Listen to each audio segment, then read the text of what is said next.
जय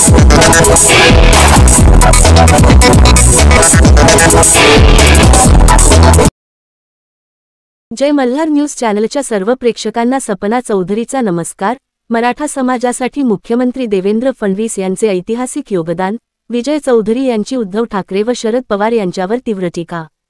मुख्यमंत्री देवेंद्र फडणवीस यांनी मराठा समाजासाठी केलेली कामगिरी ही केवळ उल्लेखनीय नाही तर ऐतिहासिक आहे। आज काही तथाकथित नेते आंदोलन उभे करून स्वतःला मराठ्यांचे कैवारी समजत आहेत, मात्र प्रत्यक्षात मराठा समाजासाठी ठोस व परिणामकारक निर्णय घेऊन त्यांची अंमलबजावणी करणारे नेते म्हणजे फडणवीस। आरक्षणाचा प्रश्न मार्गी लावणे, त्याला न्यायालयात बळकटी देणे, शैक्षणिक व आर्थिक प्रगतीसाठी संधी उपलब्ध करून देणे या सर्व बाबतीत त्यांचे योगदान अतुलनीय आहे, असे प्रतिपादन भारतीय जनता पक्षाचे प्रदेश महामंत्री विजय चौधरी यांनी पत्रकार परिषदेत केले। मुख्यमंत्री देवेंद्र फडणवीस यांचे ठळक कार्य चौधरी यांनी आकडेवारीसह सांगितले की मुख्यमंत्री फडणवीस यांच्या काळात राज्यात प्रथमच मराठा समाजाला आरक्षण मिळाले।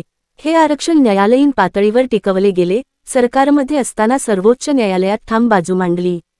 सुमारे 4500 अधिसंख्य पदांची भरती झाली। मराठा आंदोलनात मृत्यू झालेल्या 42 आंदोलनकर्त्यांपैकी पात्र 35 वारसांना एसटीत नोकरी देण्यात आली। या 35 कुटुंबांना मुख्यमंत्री सहाय्यता निधीतून प्रत्येकी 10 लाख रुपये मदत मिळाली। अण्णासाहेब पाटील आर्थिक विकास महामंडळाचे पुनरुज्जीवन करण्यात आले।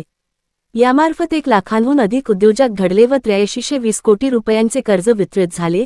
राजर्षी छत्रपती शाहू महाराज शैक्षणिक शुल्क प्रतिपूर्ती योजना सुरू करण्यात आली। सर्व आर्थिक मागास 17.54 लाख विद्यार्थ्यांना व्यावसायिक शिक्षणासाठी 9262 कोटी रुपयांची मदत करण्यात आली।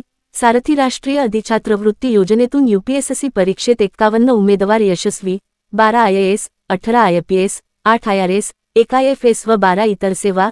एमपीएससी परीक्षेत 480 उमेदवार यशस्वी, एकूण 2109 विद्यार्थ्यांना 97 कोटी रुपयांची मदत। सारथीमार्फत 80,000 विद्यार्थ्यांना शिष्यवृत्ती। सारथी विभागीय कार्यालय छत्रपती शिवाजी महाराज संकुल, शासनाकडून 8 विभागात विनामूल्य जमिनी देण्यात आल्या। सारथी पुणे कार्यालय 42.70 कोटी, सारथी खारघर 119, 38 कोटी, सारथी उपकेंद्र कोल्हापूर 176, 38 कोटी, सारथी नाशिक 158, 99 कोटी, छत्रपती संभाजीनगर 140, 24 कोटी, लातूर 172, 86 कोटी, नागपूर 204, 64 कोटी, एकूण 1024 कोटी रुपये। प्रत्येक केंद्रात 300 विद्यार्थ्यांची अभ्यासिका, 500 मुलांचे व 500 मुलींचे वसतिगृह। कौशल्य प्रशिक्षण सारथीतर्फे 35,726 विद्यार्थ्यांना प्रशिक्षण। कौशल्य विकास प्रशिक्षण कार्यक्रमांतर्गत 27,346 विद्यार्थ्यांचे व्यक्तिमत्व विकास प्रशिक्षण। श्रीमंत मालोजीराजे भोसले सारथी व इंडो जर्मन टूलरूम प्रशिक्षण 146 प्रशिक्षण पूर्ण, 466 सुरू। छत्रपती राजाराम महाराज सारथी शिष्यवृत्ती योजना 2023 मध्ये 32,539 विद्यार्थ्यांना 31.23 कोटी रुपये। 2024 मध्ये 44,102 विद्यार्थ्यांना 42 कोटी रुपये। महाराजा सयाजीराव गायकवाड परदेशी शिक्षण शिष्यवृत्ती योजना 2023 रोजी मंत्रिमंडळ मान्यता। दरवर्षी 75 विद्यार्थी पात्र, MS साठी 60 लाख व PhD साठी 1.60 कोटी रुपये। छत्रपती शिवाजी महाराज स्मृती प्रथा 50,000 प्रति प्रकाशित। डॉक्टर पंजाबराव देशमुख वसतिगृह योजना 3.79 लाख विद्यार्थ्यांना 1293 कोटी रुपयांचे वाटप। स्वाधार योजना निर्वाह भत्त्यात वाढ।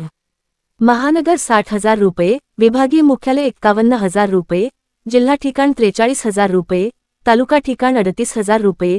थेट विद्यार्थ्यांच्या खात्यात ठाकरे पवार यांच्यावर चौधरींचा हल्लाबोल।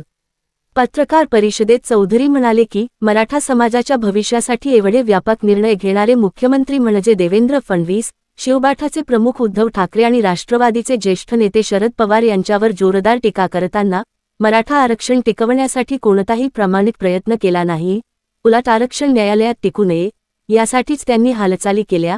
आंदोलनांच्या नावाखाली केवळ राजकीय पोळी भाजणे आणि जनतेची दिशाभूल करणे हेच त्यांचे धोरण राहिले। त्यामुळे मराठा समाजाने खरे खोटे कैवारी ओळखले पाहिजेत। विजय चौधरी यांनी स्पष्ट केले की मराठा समाजासाठी ऐतिहासिक काम करून दाखवणारे, त्यांचे भवितव्य सुरक्षित करणारे आणि प्रामाणिकपणे लढणारे नेते म्हणजे मुख्यमंत्री देवेंद्र फडणवीस। यावेळी पत्रकार परिषदेस विजय चौधरी यांच्यासह मंदार चौधरी हे उपस्थित होते। सपना चौधरी, जय मल्हार न्यूज, नंदुरबार। विरोधी पक्षाकडून आदरणीय देवेंद्रजींना टार्गेट करण्याचं या ठिकाणी पाप केलं जात आहे। आपण खऱ्या अर्थानं जर पाहिलं तर या राज्याचे लोकप्रिय मुख्यमंत्री आदरणीय देवेंद्र फडणवीस साहेब यांच्याच नेतृत्वाखाली मराठा समाजाला प्रथम आरक्षण दिलं गेलं. 16% हे आरक्षण आदरणीय देवेंद्रजींच्या सरकारनं दिलं होतं. त्यानंतर या आरक्षणाला हायकोर्टामध्ये चॅलेंज करण्याच्या संदर्भातली भूमिका काही लोकांनी घेतली. देवेंद्रजींनी मराठा समाजाला दिलेलं आरक्षण हायकोर्टात टिकवलं.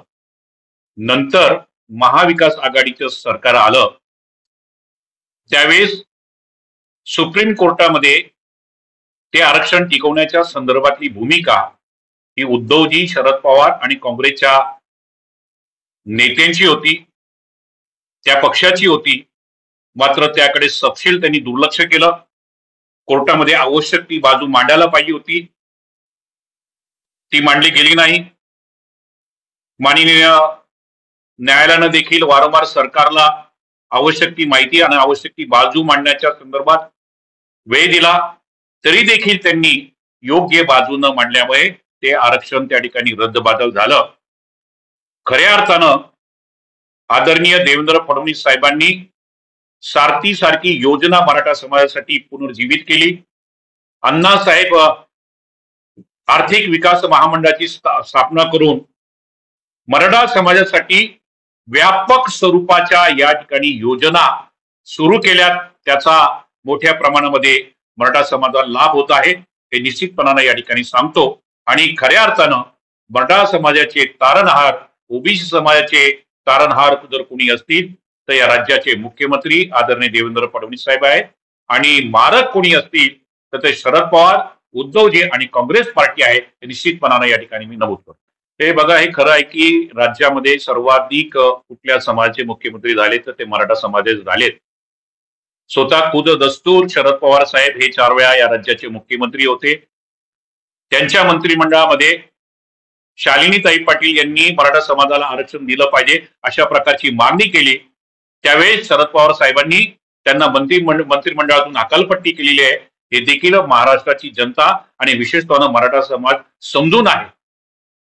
केंद्रीय मंत्रिमंडळात ते होते, प्रधानमंत्री मनमोहन सिंगजी होते. त्यावेळेस आरक्षणाच्या संदर्भात घटनेत बदल केला पाहिजे, कायद्यात रूपांतर केलं पाहिजे ही मागणी त्यांनी त्यावेळेस केली नाही. आणि आज या ठिकाणी सरकारला अडचणीत आणायचं, देवेंद्रजींना अडचणीत आणायचं, महाराष्ट्रामध्ये 2 समाजामध्ये वाद निर्माण करायचा, मशाल घेऊन हा महाराष्ट्र पेटवायचा, हेच यांचे या ठिकाणी धंदे आहेत हे निश्चितपणाने या ठिकाणी मी मांडतो.